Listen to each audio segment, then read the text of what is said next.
one of the complications is that science is done by scientists. And scientists are in the business of trying to understand things, but they're also in the business of being alive. So what motivates a scientist? So one of the things that motivates a scientist to do their science is the idea that if they come up with something really cool, they'll be famous.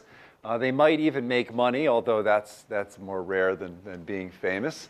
A lot of people do it for the sake of personal satisfaction.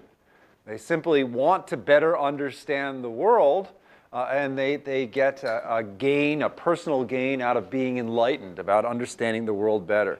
So you have a number of different motivations, some internal, some external, that drive people to come up with a better understanding of the universe. And of course, people being people, everybody wants to make sure that when they're doing whatever it is they're doing, that they're doing it effectively and somewhat efficiently.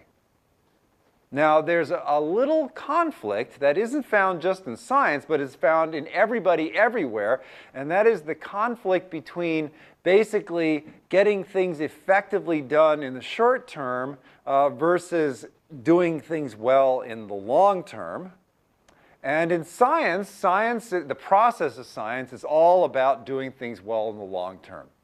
Because nobody, unless they're doing it for personal enlightenment and satisfaction, they don't really care about what the truth is, nobody really wants to set things up so that whatever conclusions they come to are demonstrated to be absolutely false a year from now, 10 years from now, whatever. I mean, people do not want to look bad. So science has a number of things that, in fact, keep scientists from operating on a level that's honest, that's effective. It's not always, doesn't always work perfectly, but science becomes a very effective way of increasing our understanding of the universe, in part because scientists don't want to be wrong. So they have this fear of humiliation. And also, scientists don't want to waste a huge amount of time. Nobody does. You don't want to devote 10 years of your life to something that is irrelevant. And so scientists tend to work in ways that try to minimize the amount of time that they're wasting of their own time, but also they try to avoid wasting other people's time, because if you waste other people's time, those other people are not going to think highly of you. And part of science is fame and fortune, and you don't want, in terms of at least fame, you don't want that fame to be infamy. You don't want people to think that you're an individual that should not be listened to because you tend to waste their time. So there's these motivations by scientists. They want to learn things, and they want to make sure that they get it right, because it feels really bad to make claims that turn out to be incorrect. And it's really bad to waste other people's time by making claims that are incorrect that then they follow up on, and it turns out that your claims were in fact incorrect. But balancing this on the other end is that scientists, like everybody, are human. And so there's always a certain degree of laziness, because you cannot do everything. There are limits to how much you can do. There are still not enough hours in the day to get everything that needs to get done. Scientists also have egos. You really want your ideas to be correct, and so there's this tendency to, when you see something that's really cool and people are going to love you for it if it's correct, to want that to be correct. Because you have this ego, you want to feed your ego, you want to be right, you want to be the big man on campus. And there's also external pressures such as money and career.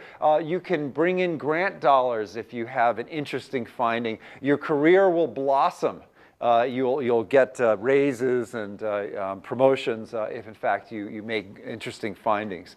So these are all things that are motivating one to, in fact, perhaps overinterpret one's results.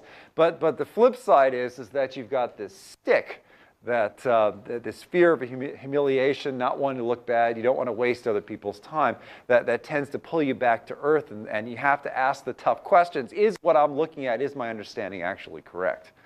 And what science is all about is, first of all, personally trying to make sure that you're efficiently using your time to learn things, to figure out things, and the things you're trying to learn, you're hoping that they're in fact correct, and you go out of your way to make sure, within what means you have, to make sure they are correct. But also science is important because it is an activity that involves multiple individuals. So even if one individual happens to make a mistake, science, the scientific community can identify those mistakes and essentially rectify them. And so although we've got this carrot that motivates people forward to do science, we're not perfect. We do have this thing that keeps science more or less on a track where the amount of information that we have about the universe is increasing, and that information tends to be correct. And that's this, but science is self-correcting, even when individuals are not self-correcting. And the way I like to tell it is, and this is looking at it very much from a scientist's perspective, so you work really hard in high school so you can get into the best college. You work really hard in college so that you can get into the best graduate school. You go to graduate school and you work really hard in graduate school for 6, 7, however many years so that you can get a good postdoc. You work really hard in your postdoc. You've gotten your PhD, but you don't have a real job yet, as they put it, so that you can get your tenure-track position, which is what I'm in. And you work really hard in your tenure-track position, 5 or 6 years, so you can get something called tenure. And then you work really hard to go from being an associate professor to a full professor. The point is that you've devoted decades to this process of advancing your career, and you're not going to jeopardize all of that by being excessively lazy, by creating false statements that other people are going to figure out, and they're going to say, wait a minute, this guy is wasting our time. Why should we listen to him? And you might get fired. Who knows what can go wrong? So there are these motivations, very complicated ties, pushing people all around, but all in all, what you have is a process that by and large is relatively efficient at creating new knowledge, and relatively efficient at identifying knowledge that in fact is not correct, that shouldn't be paid attention to. It tends to make scientists conservative because there's a huge amount of information being thrown at you, and you don't want to be wasting all of your time trying to understand things that, at least to your worldview, can't possibly be correct. And sometimes those things, in fact, that you're being shown that are completely novel are correct. And so there's, again, a tension going on where the scientists really don't want to be pushed too far away from their comfort level, but sometimes understanding the world really requires that.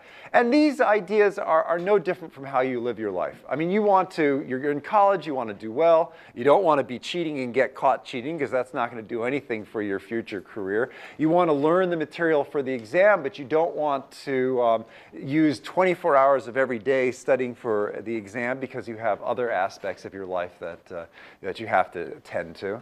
So, I mean, scientists are humans. They're just like you.